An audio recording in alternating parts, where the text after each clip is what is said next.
اعوذ باللہ من الشیطان الرجیم بسم اللہ الرحمن الرحیم۔ ناظرین و سامعین السلام علیکم، امید ہے آپ خیریت سے ہوں گے اور ہماری ویڈیو سے مستفید ہو رہے ہوں گے۔ ناظرین، ہماری آج کی یہ ویڈیو، جیسا کہ آپ نے اس کے تھم نیل سے اندازہ لگا لیا ہوگا، بی بی نرجس خاتون سلام اللہ علیہا پر ہے۔ بی بی نرجس خاتون سلام اللہ علیہا حضرت امام حسن عسکری علیہ السلام کی زوجہ اور امام زمانہ علیہ السلام کی والدہ ماجدہ ہیں۔ تو ناظرین، آئیے چلتے ہیں اور دیکھتے ہیں کہ بی بی کے حالات زندگی کیا ہیں۔ ناظرین، تاریخ اسلام کی ایک نامور خاتون حضرت امام حسن عسکری علیہ السلام کی شریکہ حیات اور فرزند رسول حضرت امام مہدی آخر الزمان اجل اللہ تعالی فرجہ الشریف کی والدہ گرامی جناب نرجس خاتون ہیں۔ آپ کا اصلی نام ملیکہ ہے، جو مشرقی روم کے بادشاہ کے بیٹے یشوع کی صاحبزادی ہیں، اور آپ کی والدہ ماجدہ حضرت عیسیٰ علیہ السلام کے حواری جناب شمعون کی اولاد میں سے ہیں۔ جب جناب نرجس خاتون سلام اللہ علیہا 13 برس کی ہوئیں تو قیصر روم نے ارادہ کیا کہ آپ کی شادی اپنے بھتیجے سے کر دیں۔ پھر انہوں نے دینی رہنماؤں اور حکومت کے اعلیٰ عہدیداروں کی موجودگی میں ایک عظیم الشان جشن کا اہتمام کیا، مگر جیسے ہی انجیل کو کھولا گیا تاکہ صیغہ نکاح جاری کیا جائے، عین اسی وقت تخت ٹوٹ کر بکھر گیا اور دلہا بے ہوش ہو گیا۔ قیصر روم نے حکم دیا کہ اس کے بھائی کو لایا جائے تاکہ ان کی پوتی کا نکاح اس دولہا کے بھائی کے ساتھ پڑھایا جائے، لیکن جیسے ہی عقد نکاح کرنا چاہا، پھر وہی حادثہ پیش آیا اور دلہا پھر بے ہوش ہو گیا۔ یہ واقعہ دیکھ کر قیصر روم بہت ہی حیران و پریشان ہوا۔ جناب نرجس خاتون سلام اللہ علیہا اس بارے میں فرماتی ہیں کہ میں نے اسی رات پیغمبر اسلام صلی اللہ علیہ وآلہ وسلم کو خواب میں دیکھا، اور یہ دیکھا کہ انہوں نے اپنے فرزند سے میرا عقد پڑھ دیا ہے۔ پھر میری آنکھ کھل گئی، اس کے بعد میں بہت سخت بیمار پڑ گئی۔ میں نے اپنے خواب کی بنا پر اپنے دادا سے درخواست کی کہ تمام مسلمان قیدیوں کو آزاد کر دیں، اور انہوں نے میری بات مان لی۔ پھر جناب نرجس خاتون سلام اللہ علیہا کہتی ہیں کہ اسی طرح میں نے ایک رات حضرت فاطمۃ الزہرا سلام اللہ علیہا کو دیکھا، جو مجھ سے فرما رہی تھیں کہ تم پروردگار عالم کی وحدانیت اور پیغمبر اسلام صلی اللہ علیہ وآلہ وسلم کی رسالت کی گواہی دو۔ تو میں نے گواہی دی۔ پھر حضرت فاطمۃ الزہرا سلام اللہ علیہا نے مجھ سے فرمایا، تم انتظار کرو، میرا بیٹا حسن تم سے بہت جلد ملاقات کے لیے آئے گا۔ دوسری رات حضرت نرجس خاتون سلام اللہ علیہا نے حضرت امام حسن عسکری علیہ السلام کو خواب میں دیکھا، اور خوابوں کا یہ سلسلہ اسی طرح جاری و ساری رہا، یہاں تک کہ ایک رات خواب میں امام حسن عسکری علیہ السلام نے حضرت نرجس خاتون سے فرمایا کہ تمہارے دادا عنقریب ہی مسلمانوں سے جنگ کے لیے ایک لشکر بھیجنے والے ہیں، تم بغیر کسی کو بتائے ہوئے ایک خادمہ کی حیثیت سے اس لشکر کے ساتھ روانہ ہو جانا۔ جناب نرجس سلام اللہ علیہا بے صبری سے اس دن کا انتظار کرنے لگیں۔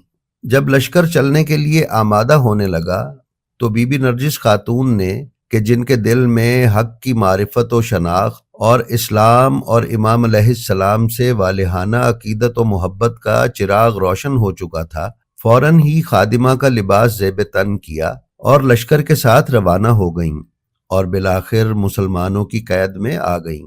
دوسری جانب حضرت امام علی نقی علیہ السلام اور آپ کے فرزند حضرت امام حسن عسکری علیہ السلام کے صحابی بشر بن سلیمان، جو سامرا میں امام علیہ السلام کے پڑوس میں رہتے تھے، اس واقعے کے بارے میں دلچسپ بات نقل کرتے ہوئے فرماتے ہیں، ایک رات کی بات ہے، میں اپنے گھر میں بیٹھا ہوا تھا کہ میں نے ایک آواز سنی۔ میں دوڑتا ہوا دروازے پر پہنچا، وہاں میں نے امام علی نقی علیہ السلام کے خادم کو دیکھا۔ اس نے کہا، امام علیہ السلام نے تمہیں فوراً بلایا ہے۔ میں نے لباس زیب تن کیا اور فوراً ہی امام علیہ السلام کی خدمت میں حاضر ہو گیا۔ میں نے مشاہدہ کیا کہ امام علیہ السلام اپنے فرزند امام حسن عسکری علیہ السلام اور اپنی بہن حکیمہ خاتون سے محو گفتگو ہیں، جو پردے کے پیچھے تشریف فرما ہیں۔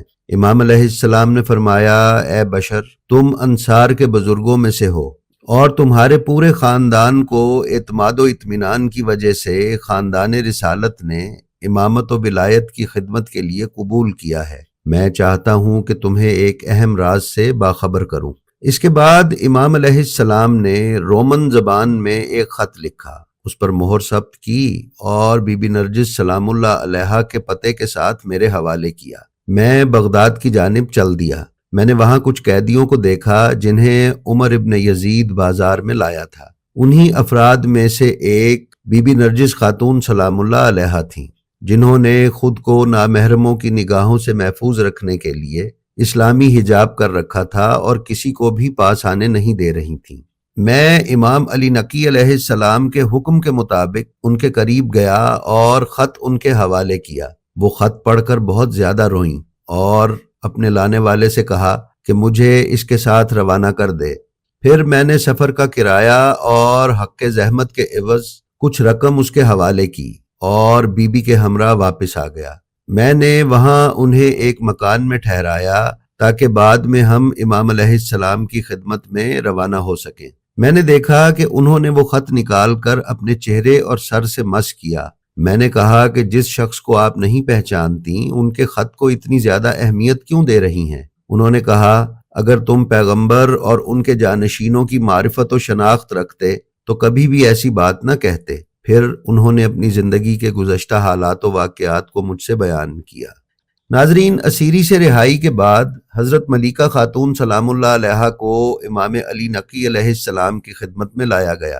امام علیہ السلام نے ان سے مخاطب ہوتے ہوئے فرمایا، میں تمہارے احترام میں 2 چیزیں پیش کر رہا ہوں۔ پہلے یہ کہ تمہیں 10,000 دینار عطا کر دوں، یا یہ کہ تمہیں ابدی شرافت عطا کروں۔ حضرت نرجس خاتون سلام اللہ علیہا نے عرض کیا، اے مولا، میں ابدی شرافت چاہتی ہوں۔ اس پر امام علیہ السلام نے ان کو ایک ایسے فرزند کی بشارت دی جو پوری دنیا پر حکمرانی کرے گا اور زمین کو عدل و انصاف سے بھر دے گا۔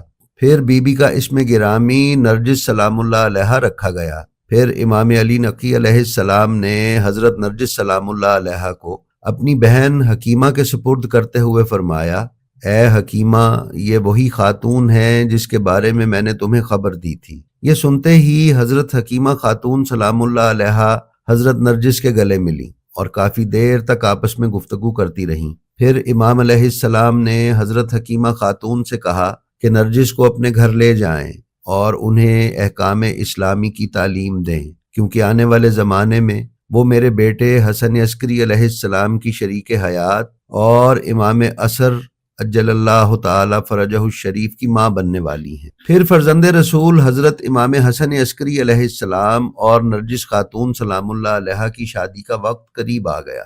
جناب حکیمہ خاتون نے اس محفل کا تمام سامان فراہم کیا اور اس طرح جناب نرجس خاتون فرزند رسول حضرت امام حسن عسکری علیہ السلام کی شریکہ حیات بن گئیں۔ کچھ عرصے بعد جناب نرجس امید سے ہوئیں مگر حمل کے آثار نمایاں نہ ہوئے، اور یہ بھی قدرت کا انتظام تھا تاکہ دشمن امام مہدی علیہ السلام کی دنیا میں آمد سے باخبر نہ ہو سکیں۔ شعبان 255 ہجری قمری کی 15ویں تاریخ کی صبح نمودار ہونے والی تھی۔ حضرت نرجس خاتون سلام اللہ علیہا کو طبیعت پر بہت زیادہ بوجھ محسوس ہوا اور اچانک ایک نور نے حضرت نرجس سلام اللہ علیہا کو اپنے حصار میں لے لیا۔ جیسے ہی نور کا حالہ ختم ہوا، ایک نورانی پیکر بچہ سامنے نظر آیا۔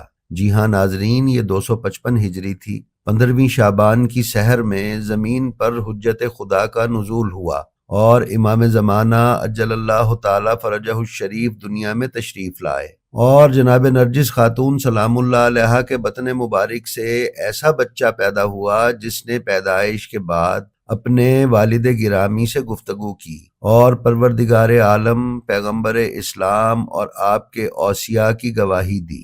روایات میں ہے کہ ایک دن امام حسن عسکری علیہ السلام نے حضرت نرجس خاتون سلام اللہ علیہا سے خاص گفتگو کی اور آئندہ آنے والی تمام مشکلات و پریشانی، امام زمانہ اجل اللہ تعالی فرجہ الشریف کی غیبت اور اہل بیت اور محبان اہل بیت پر ہونے والی مصیبت کو بیان کیا، اور پھر آخر میں اپنی شہادت کی خبر دی۔